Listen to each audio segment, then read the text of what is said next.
Breaking the cycle to step forward. Authentic conversations from lived experience and a professional perspective in overcoming abuse with Chris Tuck and Beverly Ann. Hi everyone, and welcome to Breaking the Cycle to Step Forward podcast with myself, Chris Tuck, and the lovely Beverly Ann. Hello. This week we are talking about online connections. Are they safe? And this is episode number 43, Bev. I'm trying to stop saying I can't believe it. Can't believe it's not butter. But there are other varieties available as well. Of course there is. Of course there is. But anyway, just to clarify, and just to clarify, there are 43 episodes, but we also now have guest episodes, special editions, and that new Have You Got 5 Minutes Q&A with both of us. So it's actually coming up for a year on all of the podcast websites. So we'll be celebrating that very soon. Yeah, because we've celebrated a year already on YouTube, haven't we? But this is on all of the other podcast platforms that you diligently set up for us both. So thank you. So going back to today's topic, it can get quite heavy at times, I do believe, just from the conversation that we've just had. Online connections, are they safe? Where would you like to start with this? Well, I want to start where we all do, very innocently, with online. Let's be honest, because there's two sides to everything, even as an adult. So I know when I very first started, and I will name Facebook, that was as my children were becoming older. At that time, it was a way to connect. If they were somewhere else, you know, you can see what they're doing. They wanted to share it. If we were in different countries, that happens as they become older. You can message each other, because that's before WhatsApp was really as prevalent as it is. So yes, there is a great side, and it's lovely to see friends that you haven't seen for years, you know, all of that. So absolutely, it's great. But even as adults, and we're talking about adults being consenting, being over the age of 18, we know, when we were talking about this, we get loads of, whether it's through business account or whether it's through personal, we get lots of people wanting to be our friends. Now, it could be because they really want to follow what we've got to say, you know, both privately and also professionally. The ones that really grate me as well are the sales ones that don't actually want to connect. They want to sell you something. Thank you. I block them now as they do that. Thank you very much. No. And then you get the creepy ones. The creepy ones, or as you were saying, the dick pics. Yeah. And I hate to use that phrase, but me being in the fitness industry, I belong to a few fitness groups, and a lot of the individuals within these groups, because we are online doing fitness, some of us might not be wearing, you know, fully clothes. We might be wearing like a bra, or we might be wearing tight leggings, or whatever it is. So whatever clothing we're using for our fitness to, you know, show our skill set online by doing some fitness workouts, whatever, they will then get in their inbox people, mainly men, connecting with them, just out dick pics. Now, if one was to land in my inbox, I would be very triggered. But these individuals within this group, they just laugh it off, because they sort of like go, oh yeah, that happens to me, that's happened to me, that's happened to me, it happens to me all the time. Well, why is that okay? And to be honest and fair to them as well, I've laughed in the past, and I have done, but it was only after somebody else pointed it out, and it wasn't you on that occasion, it was someone else. This was a few years ago. They said, but that's crossing your boundaries. And actually, when I thought about it, I was like, yeah, that there was no contact or anything like that. It was just, I mean, I used to just laugh it off, but then it's like, hold on a minute. And I just want to highlight here how things become acceptable, and they start off as a joke because that's something that's happened previously. But does it make it always right? Because no, actually, it wasn't consenting. It was sent. It was taken away the choice. So I think this is really important when we're talking about this subject, because also, if that's us as adults, what about our children? And we're defining children as under 18. Yeah. And you look at the scams that are going around, you know, people at one time, and I'll put my hand up, I used to think, oh, if you're being scammed, you know, you've been silly, you've done this. The scamming is becoming so clever that there was a post the other day and I couldn't even see the difference at first. And once they pointed out the difference in the email address, I was like, wow. I like to think of myself as an intelligent adult who is a bit streetwise at times, but no, you know, you can get caught out at any time. So what about our children? If that's happening to us as adults, what's happening with our children? Yeah, and again, with say like the dick pic coming into your inbox, we can go laugh it off, we could report it, we can block them, we will just deal with it and get on with it, because we've got years on our side, we've got wisdom on our side in most cases. But as you said, with a child under, or young person under the age of 18, they might not know how to deal with it, and then all of a sudden, if it then is followed up with a narrative of, you've now seen this picture, you're going to get into trouble if you don't send me one back, or if you don't converse with me, or whatever the situation is, then that becomes a very unsafe environment and a grooming environment for that perpetrator to that young person. And it's done so easily and so quickly. And that is why I am saying online is not necessarily safe for our young people. And we're going to widen this conversation, aren't we? Absolutely. And I mean, I've shared it on another podcast. I remember an incident with one of my children where I was able at that time to go through a platform. It wasn't Facebook. And I was able to see stories of their friends, etc., and get access to it very innocently because it was on my computer. And this is often how things happen. You know, your child may have gone to a friend's and they're on someone's laptop and suddenly there's access to their information, you know, but anything you put on. And I will say there's what frightens me, and I know you've been to a big conference about this as well, and we both heard a woman, Jo Whipp, talking about groomers and how they lock into certain information. And I know you were on the Trisha show, and we're going to incorporate that with this video as well, about how innocent pictures are taken up by perpetrators and they can find out what school, you know, and they're finding ways to connect outside of that social media platform. Yeah.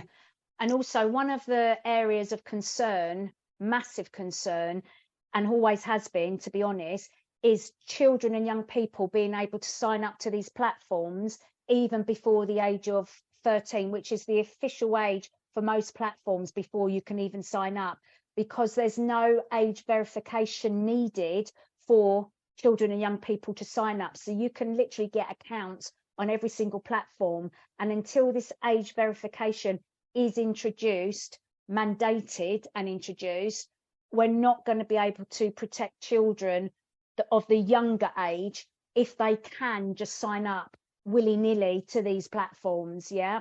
So I think that age verification, it's going through Parliament as we speak on the online safety bill. It's part of that, and I think it will be passed, but the onus really does need to be on the platform people, like Facebook, like TikTok, like Instagram. I name all of them, so I won't leave any of them out. Twitter, Snapchat, etc. All of them. They all need to have a duty of care to children and young people, and make sure they get some kind of ID to prove that that person who's signing up is of age and knows the potential pitfalls of using social media, because it's great if it's only for connection, it's great if it's only for innocent things, but it's not when it's not.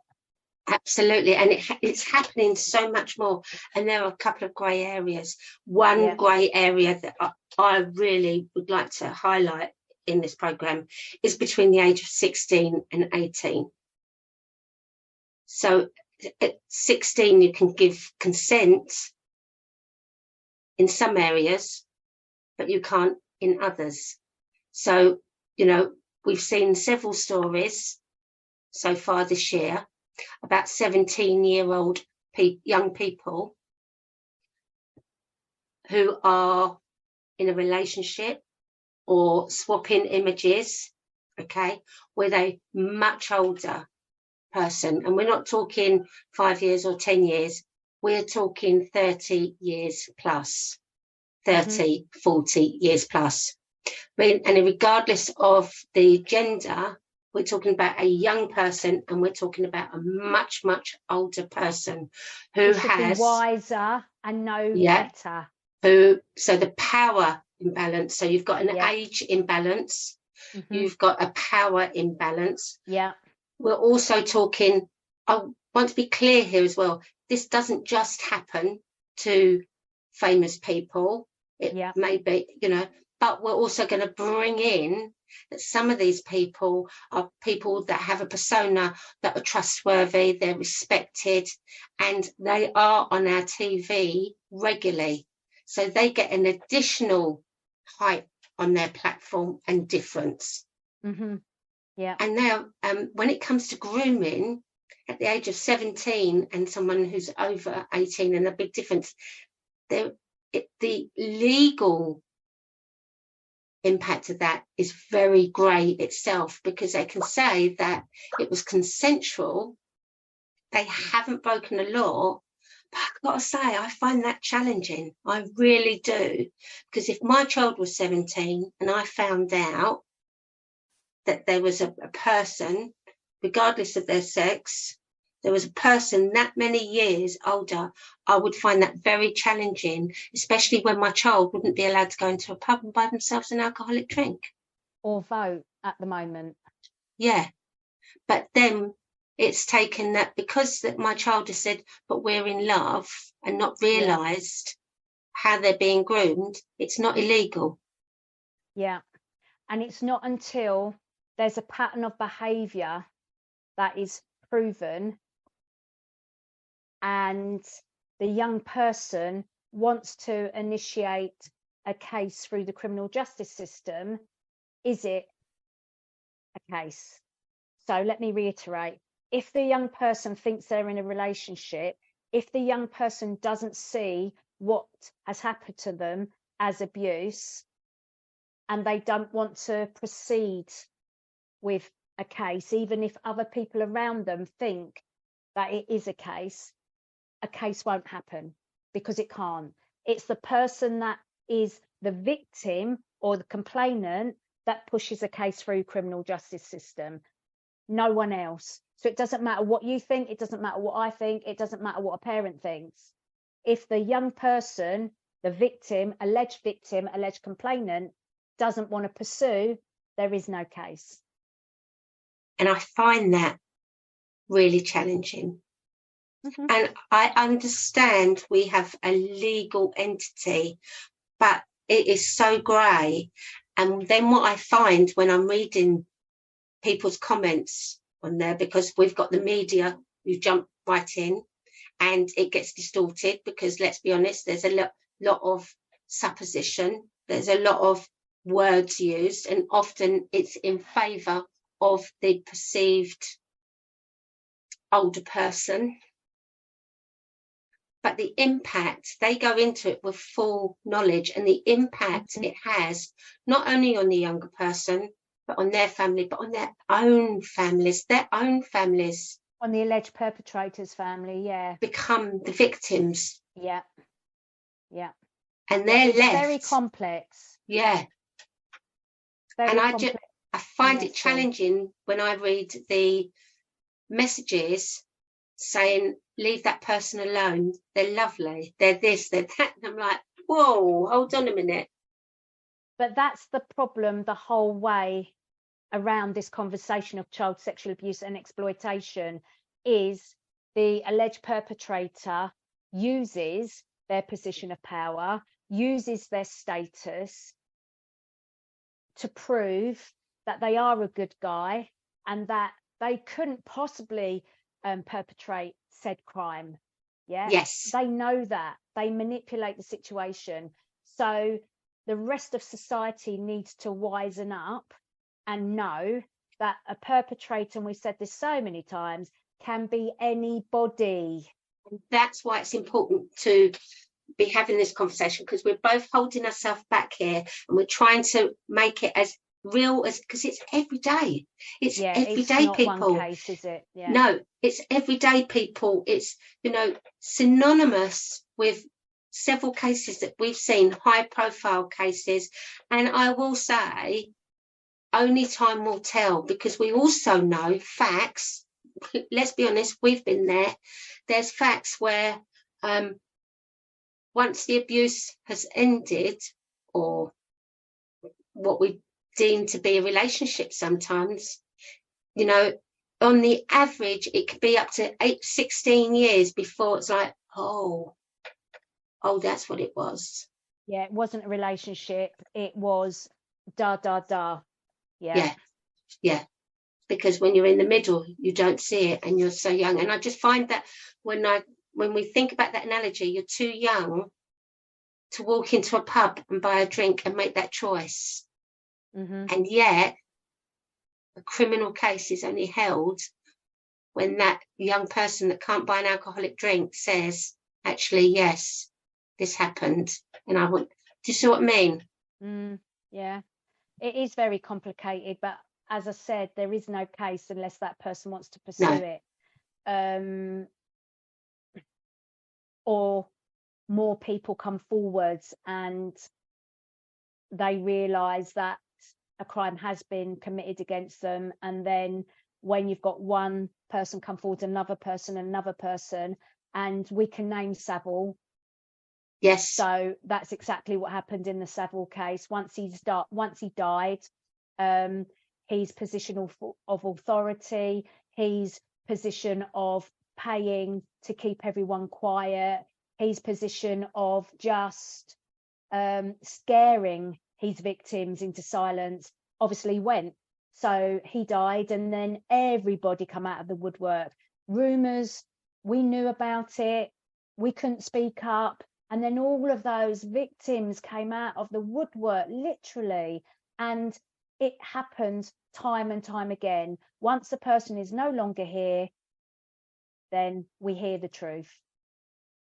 And again, with the victims, they had to prove they were innocent.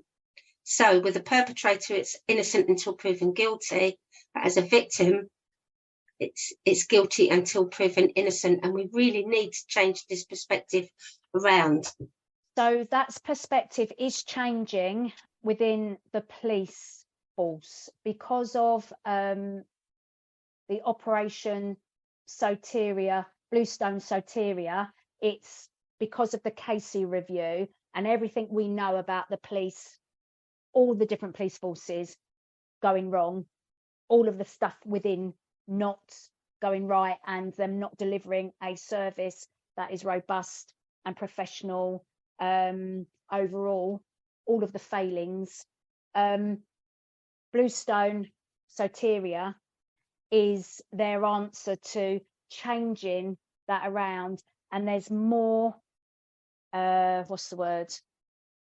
it's looking at the perpetrator more than the victim when it comes to proving the case. So it's turning itself on its head and doing the reverse to what you've just said. And that was a bit let's be honest, but but I say the word fantastic, and that makes it sound like I want people, which I want people to. It's not about that. It's about listening to this crime, which repeatedly gets diminished and pushed aside, and it is a crime.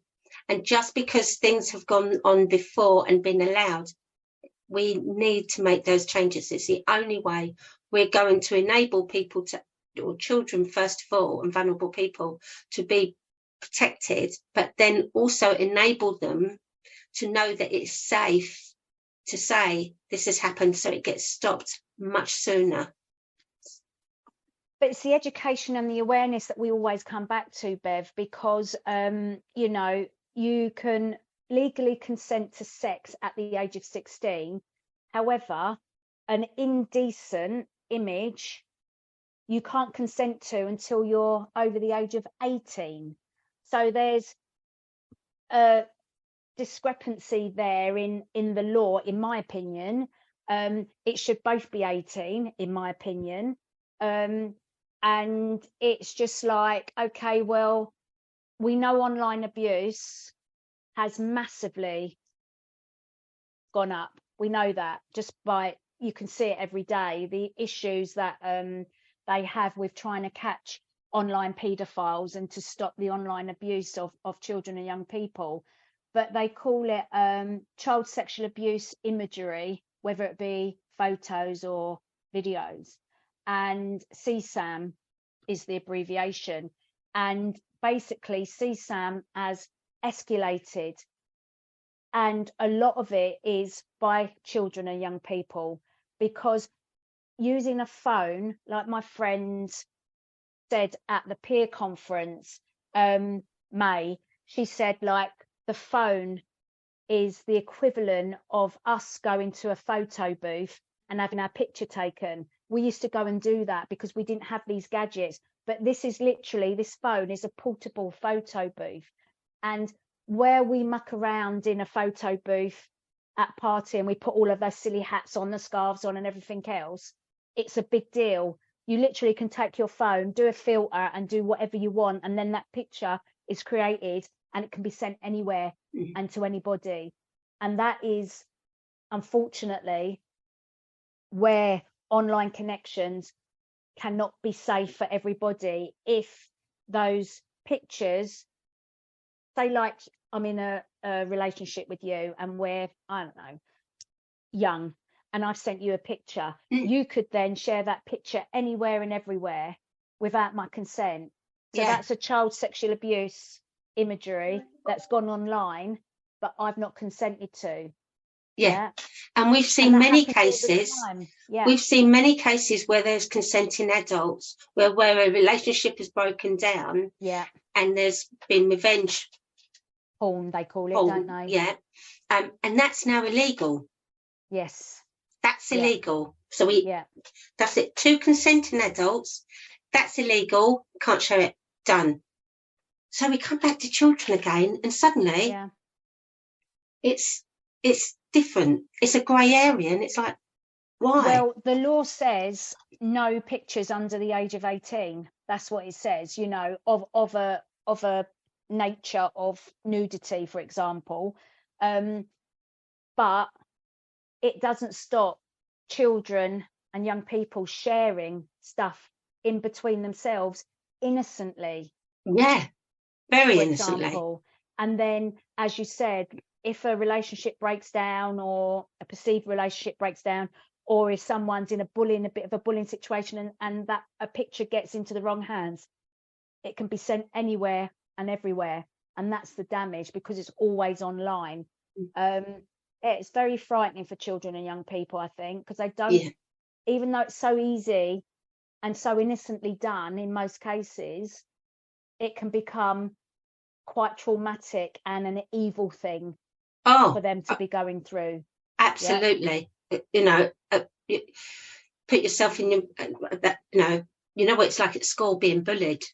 That's being bullied, but on an absolute other level. And I'm not taking away the impact of bullying. I know the impact of bullying as well myself, but that's another level.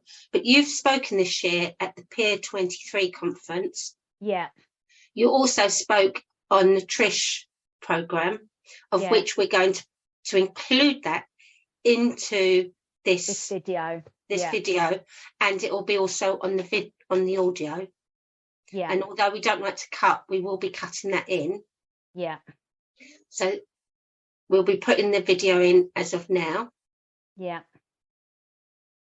And then, now we're back from the video. Tell me about your thoughts about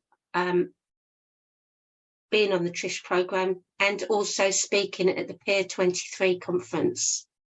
Okay, so on the Trisha Goddard programme, when they called me last weekend, obviously this is going to be a few weeks in advance, basically she wanted me to talk about the impact on the victim, because I wasn't going to get into the actual situation because I don't know the facts. I'm not investigating the case. So I didn't want to get into the actual situation.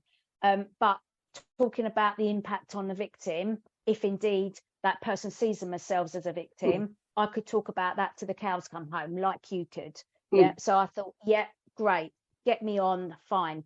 But Trisha, she asked me all sorts of questions, which really opened up the conversation around child sexual abuse and exploitation.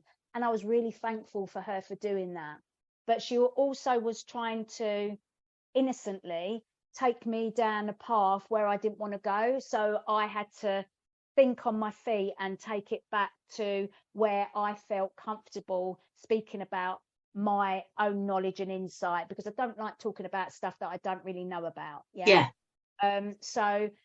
And I've listened back to it, and I feel like I was able to present the facts around what I know and share with the listeners as a whole. So I was pleased to be on that. And at the peer conference, I was obviously there to listen to all of these professionals and academics from around the world about online child sexual abuse and exploitation. And it is frightening what they had to say. Absolutely. I'll get some stats and that together for another podcast. But the fact that I could speak on that program, at that event, about the impact and share that platform with May was really, really good, because it's just, you're using your lived experience to bring things to life. Because sometimes academia can be very, very boring, and it's like it needs the lived experience to really shine a light and to give that insight and to share what it's like to live with trauma on a day-to-day basis. So yeah, been very honoured really to have those platforms, and hope to get many more opportunities involved in the conversation. And coming back, the conversation is very much the headlines in just about every newspaper for the last couple of days is about this appalling abuse. The BBC, this is the BBC presenter at the centre of the sex picture scandal. It's alleged that this unnamed person gave up to a total of something like £35,000 to a young person to send revealing pictures. The mother of this person said they went to the BBC and begged them to just get this person to stop. They did not, and therefore that's why they went to the newspapers. The son says they have a sworn affidavit for the parent, who did not receive any payment for this. So it wasn't that at all, did not, just desperate for this to stop, because apparently the money was going to fund this child, were a child at the beginning, 17, now age 20, fund the child's crack cocaine addiction. And as you heard in the breaking news earlier today, the Culture Secretary is going to have a meeting, may well be at that meeting with the BBC, finding out what they have actually done, what they are doing and what have you, because there's all sorts of reports like this person that has been accused was seen at a drinks party after it was May 17th, and I think the mother said she went to the BBC, and it's claimed that this person was seen hobnobbing with bigwigs at the BBC after that. So that's all. We don't know all of that. What we have what we have from their son, and that's about it. As you also heard, all sorts of people's names being dragged into this, and as our guest has said, and as you may have heard on the news, do not spread, share, retweet any names, because we've got people like people at the BBC Mails coming out and saying it wasn't me. You can be done and should be done for libel if you do that. So I want to talk to the effect of all this, because while we're having this discussion, it will affect a lot of people who've been in similar situations. Joining me now is Chris Tuck, who's a child sex abuse activist. Chris, thank you so much for joining me today. I first do want to acknowledge that this whole issue, and seeing it on every newspaper headline, is going to be triggering for a lot of people. Would I be right in saying that? Absolutely, Tricia. Absolutely. Anything like this that comes up in the news, and it does come up on a very regular basis, almost daily, will be triggering to a victim and survivor of sexual assault, sexual abuse, rape, whatever their situation is. It will be triggering for them. Because we often think of when we talk about sexual abuse or child sexual abuse, we often think of older male, very young child, that's it. But the nuances and the shades in between, would I be right in saying, because we have that misconception of that's what sexual abuse is, many people who are on the receiving end of sexual abuse don't see it like that. No, it's not sexual abuse. He really just likes me, because we don't spell out the many forms it can take. Absolutely. Education and awareness around this whole topic does need to improve, and it does need to hit the whole of society because of all of the nuances that you've explained. Often victim and survivors, especially vulnerable young people, don't know that they're actually being abused. They don't know they've actually been groomed. Sometimes it can be a power dynamic within the relationship between the adult and the young person, and that young person can think that they're in a legitimate relationship, but actually they're being groomed, they're being exploited, and for the purpose of the adult that's entered that relationship. And the young person can obviously feel that, you know, everybody on the outside is against their relationship because they don't understand they're actually being abused and exploited. Now, you make such a good point there. Now, the word groomed, again, when people think of grooms, they think children being groomed. They think of gangs. I do think many newspaper headlines make us think that that's what grooming is, without talking about the subtlety of it. And therefore, a young person can miss those cues because they see it in literally in print, in black and white. Just talk us through, what is groom? What can it look like? How subtle can it be? If you think of a vulnerable child that isn't coming from a loving, caring household, for example, they're brought up in chaos, and that can be any household throughout, England and Wales, for example, you will look for a sense of belonging. You will look for someone that's going to be kind to you. So you're vulnerable to all of that if you don't get that in your everyday life. So you're going to be seeking out those people that are going to be kind to you, going to be nice to you, going to potentially buy things for you. Not in every case, but in some cases. So you're going to look for love and nurture outside of the family home if you're not getting that.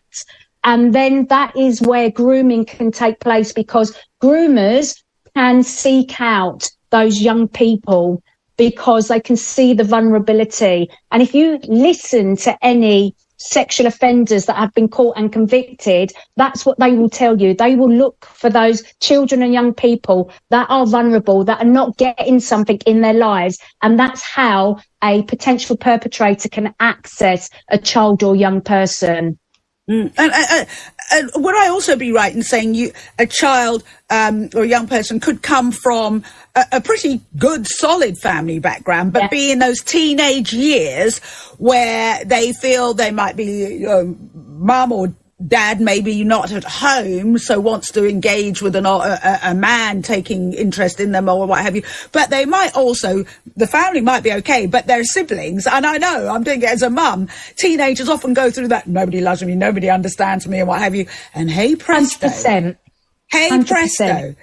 A victim and survivor can come from any background, any socioeconomic, any community. A victim can be anybody, and a perpetrator can be anybody. And that's what we've got to get our minds around. Yeah, a perpetrator can be anybody again, because it can be anyone at all. Now, let's talk about power dynamic. Let's add to that, because I've had this question of the day about why it tends to be quote unquote alpha males. We're not saying that all abusers are males, but we are saying that, I'm sorry, but the vast majority are, or have I got that completely wrong? No, you haven't got it. It is a gendered crime. If you look at the stats, if you look at the research, it is a gendered crime. However, there are more female perpetrators than what society would like to acknowledge, really? and what is spoken about generally. But it is a male-dominant crime, but there are more female perpetrators than what we do speak about. Ooh. So I do want to bring a bit of balance into this. Yeah, please do. And because I've read a lot of the times with a lot of the male perpetrators are assisted by females, because, Absolutely. Again, a younger person, or any person, they're not necessarily a young person, but a vulnerable person thinks, oh, well, there's a woman here, so it must all be okay. In my head. Yeah. It presents a sort of safe situation when there's a male and a female acting together when it comes to these cases. So if you look at Fred and Rose West, for example, so where there's a bit of a maternal relationship there, where the woman can use that to gain access to children and young people. That does seem to be a pattern in certain cases where there's a male and a female working together. And often, if you look at grooming gangs or organised networks, you'll see that as well, that dynamic where there is a male perpetrator and a female perpetrator working together to access the victims, and then they carry out their crimes. So it is male dominant, but there are more female perpetrators than what we would like to recognise and acknowledge. And also we need to keep coming back, Tricia, to most abuse takes place in the home environment. Then you've got abuse. We always talk about strangers, don't we? Hey, and you know what? You've hit on something. When as we know with the stats, most abuse is in the home environment. Here's something. In this particular case, but in other cases, let's say in this case, if the abuser or somebody, often, and I've been told this, not as an abuser, when you're on telly all the time, people see you almost as part of the family, don't they? That you're in a powerful position, and that if you start taking interest in anybody, this is so-and-so off the telly, and their social cachet. Number one, it must be safe, because everybody watches them on the television. They might be a family household name or what have you. And number two, they're in that position. Anything they shower with me, they shower me with, they've got money, all of this. I'm super special, and they can't be doing anything bad because they're literally part of the family, because they're on telly every day. Could that be what's going on in this situation? I think anyone can have their heads turned by someone that has got a big profile, whether they be on TV, in the media, or even the head of your community. Yeah, you could have your head turned by someone. So even think about the family dynamic. The head of the family has that position of power and control over the people around them. So it doesn't matter if you look at whatever institution, whether you look at the media, whether you look at the family or a community leader, they have a certain position of power, position of trust within that child or young person's life. Yeah.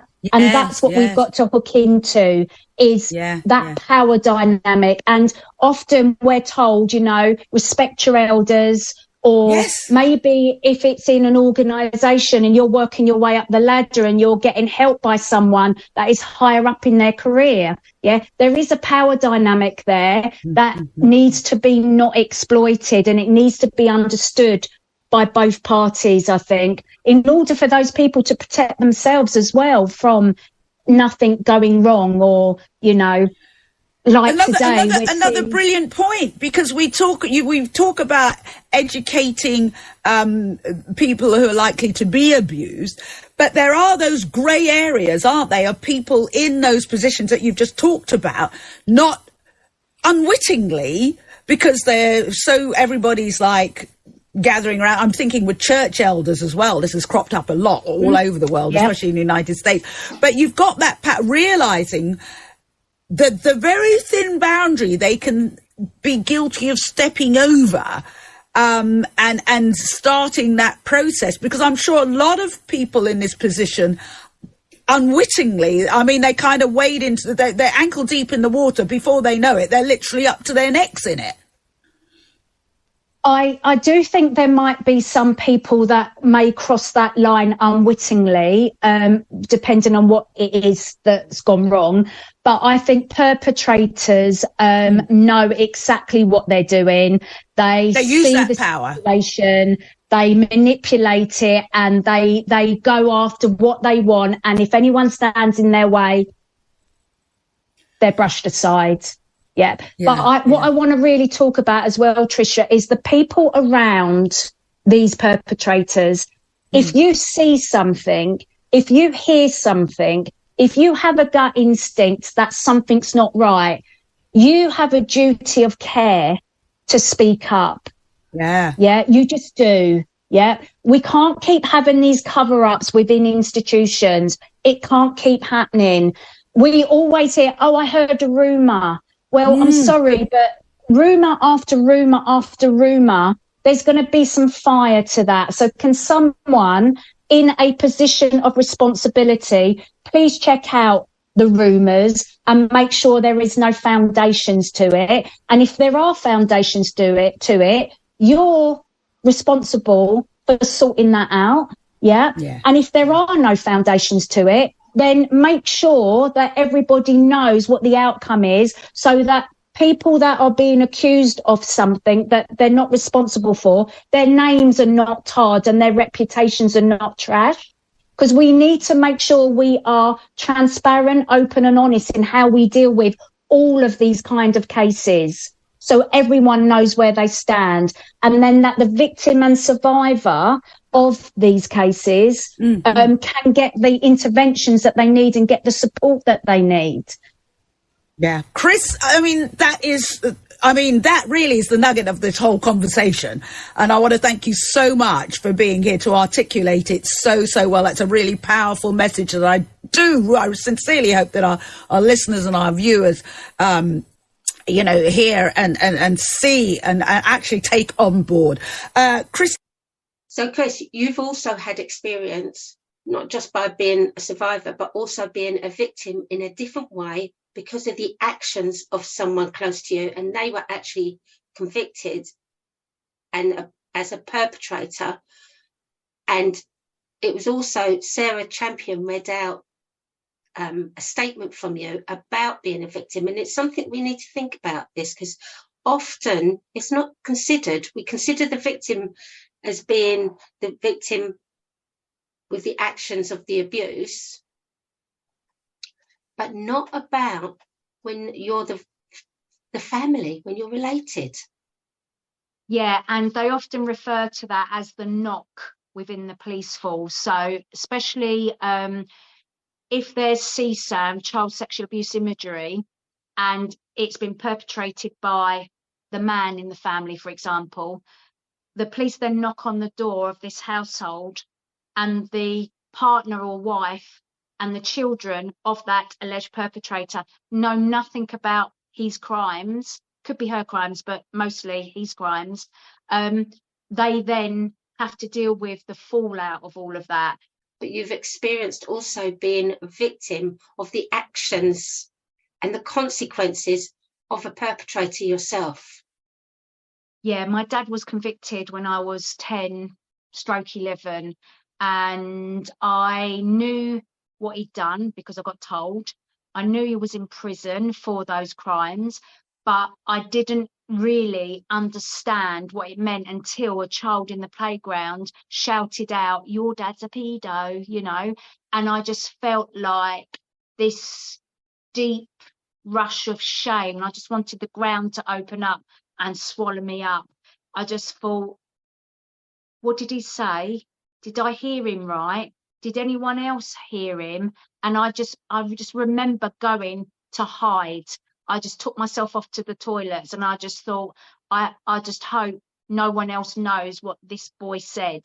And I lived with that shame for decades, and I've only just recently dealt with it in my therapy in the last, I would say, 2 years. Yeah. So it has deep ramifications. Absolutely. And you can talk about it there from someone that's been convicted.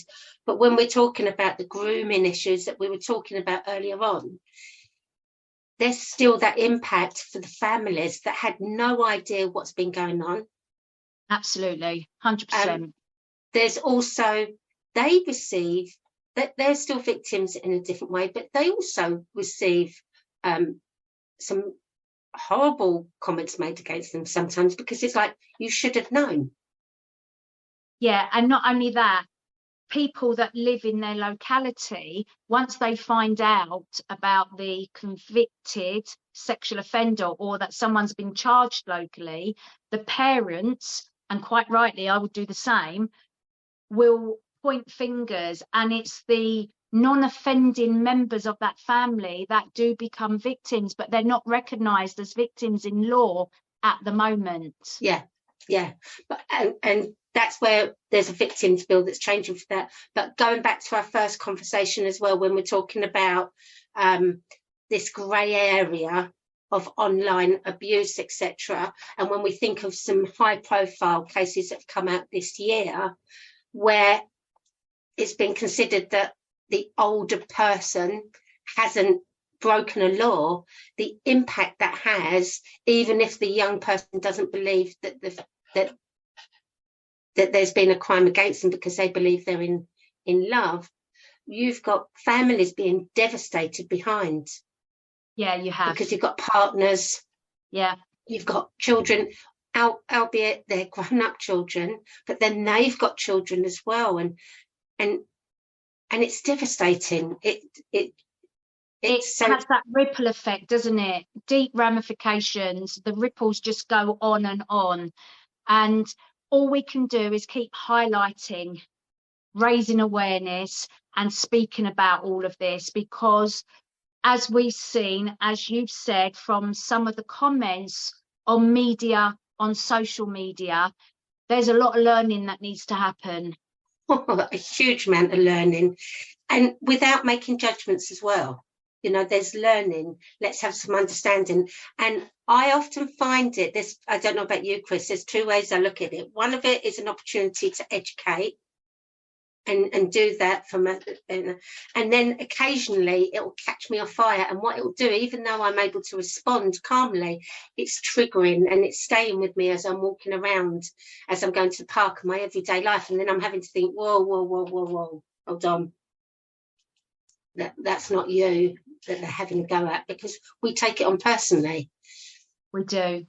And that's exactly why this podcast is called Breaking the Cycle, because we're trying to break a cycle just because it's gone on like that for years. No, we're trying to break this cycle to enable everyone to step forward, but also to see, like, coming right back to the beginning, that what sometimes looks so innocent has its place and is innocent, but also let's have some awareness. Let's help our young people, you know, think about young people as in our teenagers. They're trying to explore, they're trying to find out who they are. And when it's online like that, you know, it really is challenging. So if you're listening to this podcast and you happen to be 16, 17, even 15, and you're not sure, ask someone, email us even, ask us. We'll give you some guidelines. Do you see what I mean? If someone's asking you to do something and you're not sure and you're a bit embarrassed, go and ask someone, even in safeguarding at school. It's and really I also important. want to say, Bev, on top of that, if you are in a situation and you're being threatened, you're being asked to do things that you don't want to do, and they're blackmailing you and saying you'll get into trouble for this, the matter of fact is you won't.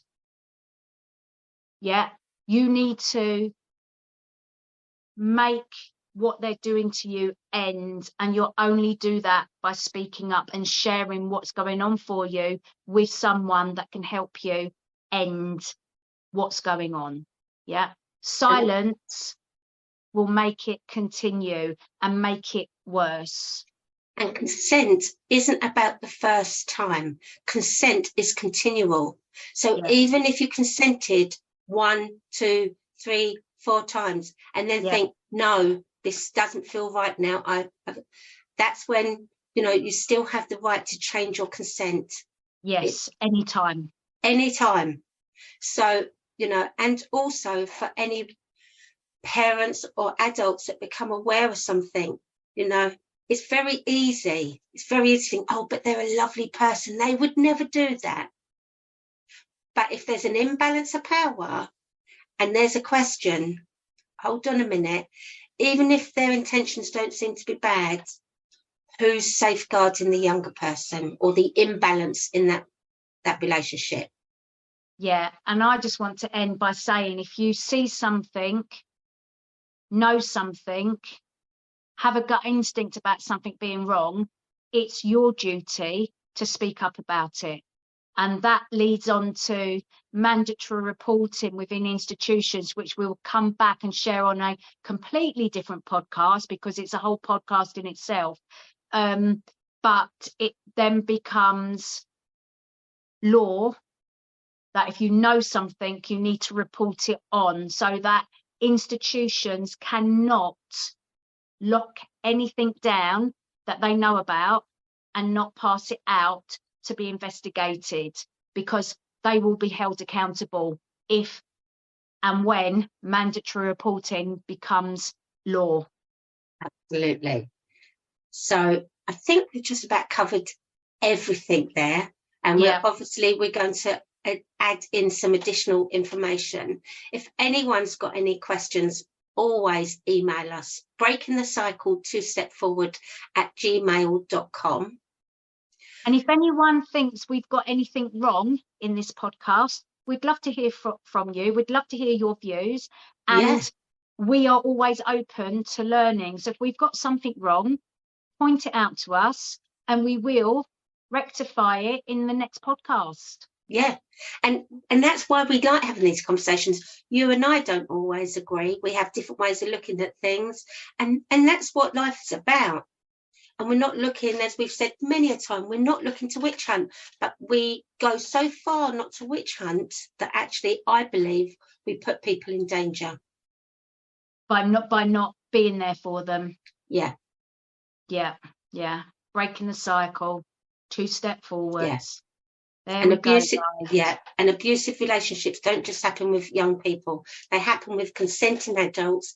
They happen with adults of the same age as well. But that's not necessarily what we're highlighting today. Yeah. So we're not diminishing anyone's experience, but we're looking at an area that just seems to continually be overlooked and misunderstood.